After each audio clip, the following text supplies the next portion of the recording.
Abi mungkin bisa ditambahkan, memang benar dalam kondisi ideal ada ibu, bapak, kemudian anak, ibu bapak mengajarkan kebaikan kepada anak, tetapi ada kondisi-kondisi di mana pada akhirnya anak mengambil langkah sendiri karena perseteruan rumah tangga ibu bapaknya. Tetapi pada akhirnya anak ini justru tidak menjadi anak yang buruk, menjadi anak baik, tapi nilai-nilai itu diambil dari orang lain, katakanlah dia ke pesantren, kiai. Nah ini lantas penjelasannya bagaimana? Apa yang didapatkan oleh kedua orang tuanya, Abi? Bismillahirrahmanirrahim. Subhanallah, tidak ada yang paling indah buat kita sampai Nabi pun resah ketika belum punya keturunan. Tidak ada. Seorang Nabi pun resah ketika belum punya keturunan. Lihat Nabi Zakaria dengan kalimat yang sangat indah sekali. Iya, kalimatnya dzikru rahmati rabbika abdahu Zakaria idznada rabbahu nidaan khafiyya qala rabbi inni wahanal azmu minni washta'ala ar-ra'su syaiba walam akum bidu'aika rabbi syaqiyya. Ya Allah, walaupun rambutku sudah mulai memutih, tulang belalangku sudah mulai rapuh, tapi aku tidak pernah bosan untuk minta kepada Allah keturunan. Kenapa?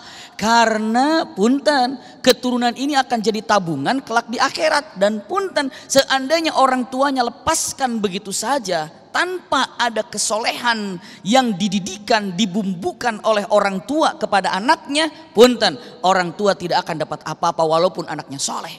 Kenapa? Karena yang menjadikan orang tua soleh itu bukan orang tuanya. Yang menjadikan anak soleh bukan orang tuanya. Tapi andaikan bukan orang tua yang menjadikan dia soleh, tapi dengan kesolehan orang tuanya, Masya Allah, lalu berpikir, ya Rabb, maafkan orang tua saya yang tidak pernah mengajarkan Islam kepada saya, tapi Alhamdulillah dengan pergaulan sahabat teman saya menjadi soleh, menjadi baik, bisa baca Quran. Lalu akhirnya doa kepada Allah, Allahumma gfirli wali walidayya warhamhuma kama rabbayani shaghira. Ini adalah keuntungan yang besar bagi orang tua. Namun itu kan istilahnya nggak tahu akan jadi soleh atau tidak soleh, iya. Namun alangkah baiknya saat ini, saat kita mampu melakukan hal itu, punten, mulai diawali oleh orang tua, cintanya itu biarkan tetap ada, biarkan tumbuh, tapi cintanya alihkan kepada yang hak untuk dicintai. Umar Ibn Khattab tahu bagaimana sebelum Islamnya, wah, galaknya luar biasa, dahsyat sekali. Tapi begitu beliau Islam, apakah tegasnya masih ada? Masih, tapi jalurnya di jalur yang luar biasa. Maka punten, usikum wa iyaya nafsi bitaqwallah, melalui mimbar Damai Indonesiaku ini, apa yang harus kita lakukan untuk anak-anak? Pertama, punten, terangkan karena apa? Karena cinta itu tumbuh ketika kita mengenal.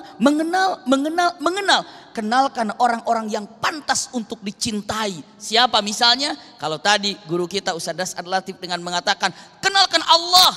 Subhanallah, luar biasa. Izinkan Allah terus, Allah terus, Allah terus. Selanjutnya apa? Coba terangkan kepada mereka siapa itu Nabi Muhammad Rasulullah SAW. Yakinkan, kalau kita berteman dengan seseorang, semakin kita dekat dengan orang itu, semakin dekat dengan orang itu, maka kita makin banyak tahu aibnya dia. Makin ketahuan aibnya. Tapi kalau kita sudah berdekatan dengan Rasulullah, makin lama kita makin tahu keutamaannya dan kita makin jatuh cinta. Itulah keadaannya. Jadi anak itu lihatkan dengan mengatakan, kamu tahu nggak makna yang namanya Rasulullah kayak apa? Ini bagaimana sahabat Rasul? Ini bagaimana? Biarkan cintanya itu tumbuh kepada yang benar-benar berhak untuk dicintai. Karena Rasulullah katakan, anta ma'aman ahbabta. Engkau kelak di akhirat bersama orang yang dicintainya. Wallahu a'lam bishawab. Baik, terima kasih Habib, dan insya Allah kita masih ada menyimpan satu pertanyaan lagi, nanti akan disampaikan oleh Bapak Agus Gunawan selepas pesan-pesan berikut ini. Damai Indonesiaku.